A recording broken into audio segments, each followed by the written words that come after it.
अग्निपथ योजना लागू होने के बाद से ही घेरे में है। शुरुआत में विपक्षी पार्टी और युवाओं का एक बड़ा वर्ग इसके खिलाफ दिखा। अब तो कांग्रेस नेता राहुल गांधी ने तक कह दिया कि अगर इंडिया गठबंधन सत्ता में आया तो इस योजना को कूड़ेदान में फेंक दिया जाएगा। इस बीच खबरें हैं कि देश की सेना भी अग्निपथ योजना को लेकर एक इंटरनल सर्वे कर रही है। सर्वे योजना के प्रभाव का आकलन करने के लिए होगा। इस आकलन के आधार पर अग्निवीर योजना में संभावित बदलावों पर अगली सरकार के लिए रिकमेंडेशन तैयार की जा सकती हैं।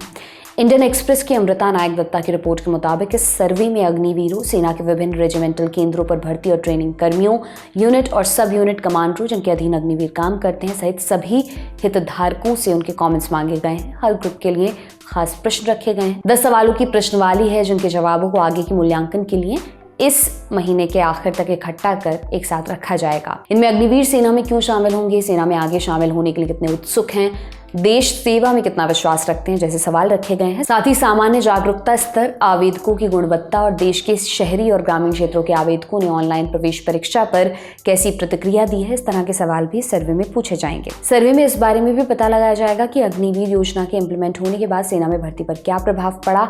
इसके अलावा योजना के पहले भर्ती हुए सैनिकों और अग्निवीरों के शारीरिक मानकों, उनके प्रशिक्षण और प्रशिक्षण के विभिन्न पहलुओं को लेकर ट्रेनिंग स्टाफ की प्रतिक्रिया भी ली जाएगी। इन जानकारियों के आधार पर सेना अग्निपथ योजना में बदलाव सुझा सकती है। आपको बता दें, अग्निपथ योजना की शुरुआत जून 2022 में हुई थी। इसके तहत 4 साल के लिए अग्निवीर तीनों सेनाओं का हिस्सा बनेंगे। इसके बाद 4 सालों के आखिर में सबसे अच्छा प्रदर्शन करने वाले 25% अग्निवीरों की पक्की बहाली होगी। कहा गया कि इससे सेना की दक्षता में इजाफा होगा और वो आने वाले समय में चुनौतियों के लिए बेहतर तैयारी कर पाएगी।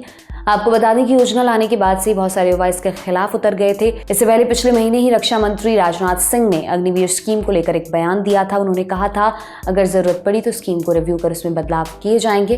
राजनाथ सिंह ने जोर देकर कहा था कि स्कीम के तहत भर्ती हुए अग्निवीर उनकी जिम्मेदारी है। पीटीआई की रिपोर्ट के मुताबिक राजनाथ सिंह ने अग्निवीर स्कीम को लेकर कहा था चाहे कोई भी सिस्टम हो, हर जगह सुधार की गुंजाइश होती है। स्कीम में बदलाव की जरूरत होगी तो किया जाएगा। हालांकि सेना के जवानों का भविष्य सुरक्षित है।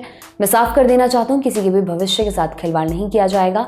अग्निवीर 18 साल की उम्र में हाई स्कूल के बाद ज्वाइन करेंगे और 4 साल की ट्रेनिंग के साथ निकलेंगे। उन्हें एक सर्टिफिकेट मिलेगा, उनके स्किल डेवलपमेंट पर भी काम होगा। इससे पहले उन्होंने मार्च में एक समिट में कहा था कि सेना में यूथफुलनेस होनी चाहिए। मुझे लगता है कि युवा ज़्यादा उत्साहित होते हैं। हमने इस बात का पूरा ध्यान रखा है कि उनका भविष्य सुरक्षित रहे। अगर ज़रूरत होगी तो स्कीम में बदलाव किए जाएंगे। आप इस पर क्या सोचते हैं कमेंट सेक्शन में हमें ज़रूर बताएं। आपके लिए तमाम जानकारी लेकर आए हैं हमारे साथी हरीश। मेरा नाम है दिव्यांशी सुमराव। आप देखते रहिए दी लल्लन टॉप। बहुत बहुत शुक्रिया।